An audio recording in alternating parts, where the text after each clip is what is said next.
Much like the French New Wave, a new movement was developing in Italian cinema in the aftermath of World War II.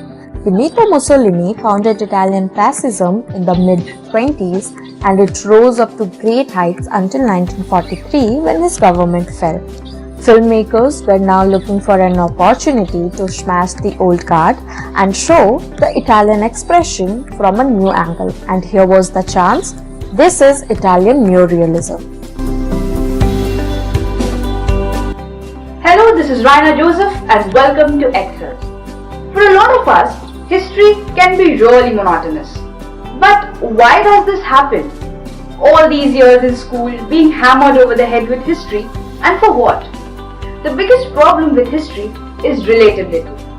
And this is where I'll be a superwoman and lend out my hand in simplifying the movement and will talk about its great influence on India's legendary filmmaker Satyajit Ray. Well, what is Italian neorealism? A complicated word, which is actually not so complicated. So let's break it down word by word. Italian, well, it is pretty much self-explanatory. The movement took place in the very own land of love, Italy, immediately after World War II. Now, neorealism is a little trickier. Neo is a word of Greek origin which means new or revived form of. Realism, in the art sense of the word, refers to an artistic movement that sought to portray the subject matter at hand truthfully without adding any sort of artistic touch. Combine all the fancy words together and we have a cinematic movement dedicated to portraying a post-war Italy that was slumped into economic and moral depression. The portrayal is meant to highlight the general Italian psyche at the time. The films of this movement typically reflect the everyday lives of the Italians, including poverty, oppression, injustice, and desperation. What makes the films truly special is that the filming was typically done on location with non-professional actors. What we perceive as stories as an audience are everyday realities. The true beauty of Italian neorealism is its ability to sympathize and connect with history on an intimate level. Some great directors of this time would be Roberto Rossellini, Federico Fellini, Vittorio De Sica, and a few more to name. Vittorio De Sica's The Bicycle Thief is considered as one of the masterpieces and is still an inspiration to many directors. The setting of the film takes place in post-war Rome, where economic struggles are common. The film contains a lot of element of Hollywood narrative and it makes excellent use of the film form, mise-en-scene and cinematography to tell the story in a compelling way. I think we have had enough of Italian neorealism. Let's find out what influence the movement had on India's one of the finest filmmakers, Satyajit Ray. Also, the two films that we are going to compare today is Pather Panchali and The Bicycle Thief. Ray was open to Western and European ideas and thoughts throughout his life and related to Western filmmaking very strongly. This is reflected in all his films. The Bengali film Pather Panchali is perceived as one of the most humble, delicate and deeply felt works of Ray. Released in 1955, it is considered a landmark in the field of Indian as well as world cinema.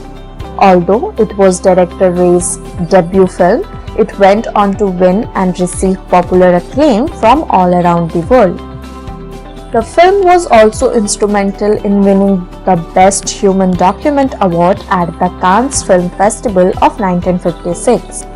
The two films, The Bicycle Thief and Pather Panchali, share the spirit of humanism in an atmosphere of tragedy. It depicts the tortures the poor people had to go through in order to survive. First, let's see a few of the cinema techniques and cinematography. Ray was influenced by Godard in terms of cinematography and thus largely played with fade and dissolve. He was also influenced by Truffaut to use freeze.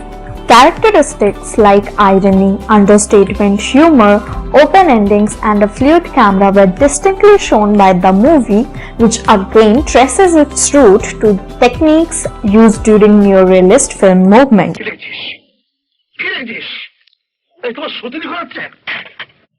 These European traits are abundantly visible in Pather Panchali and his other films too.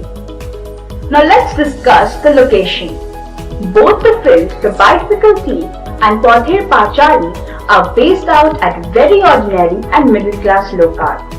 The storyline surrounds the life of such places, trying to depict the actuality of life through cinema.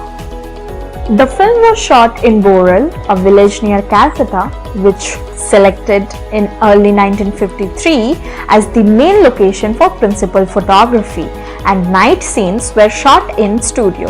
The dull setting in the film tries to highlight the ordinary. Satyajit Ray tried to bring amateur, new and ordinary faces to the film. He depicted a real-life story in a form of a fiction. This was again highly influenced by the Italian neorealist cinema technique. Other important parallels between Pather Panchali and Italian neorealism are lack of makeup and high key lighting, the tendency of having the backdrop speaks for itself, and a complete non-existence of the exaggerated gestures and practices of popular cinema. Ray uses a lot of close-ups and extreme close-ups, and the camera often lingers on faces to depict the mood. The music is brilliant and rooted in the culture of Bengal.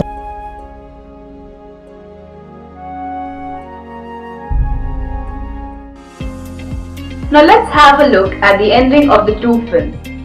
Both the films end on road, without a resolution, open-ended. The open-ended story of The Bicycle Thief and Pather Panchali is a classic example of a neorealist cinema technique. Thus, leaves the audience in making their own conclusions and assumptions after the movie ends. This was all about Italian neorealism and its influence on Satyajit Ray. We have come to the end of this module. I hope whatever was discussed today made sense to you, and it was not like your usual history classes. If there's any grey areas left, let's have a quick recap. 1. Italian neorealism was a new democratic spirit with emphasis on the value of ordinary people. 2. It sought the compassionate point of view and highlighted the general post-war Italian psyche. 3. A documentary style of visual with use of actual locations rather than studio sites. 4. The use of non-professional actors, even for the key roles, was one of the main characteristics of this movement. The impact of Italian neorealism in films cannot be overstated. The works of the neorealist directors are undeniable when it comes to the influence they had on cinema throughout the world. Because of Italian neorealist film movement, we not only have some great stories committed to film, but we are also given a real sense of what life was like at such an important period of world history which can never be captured again.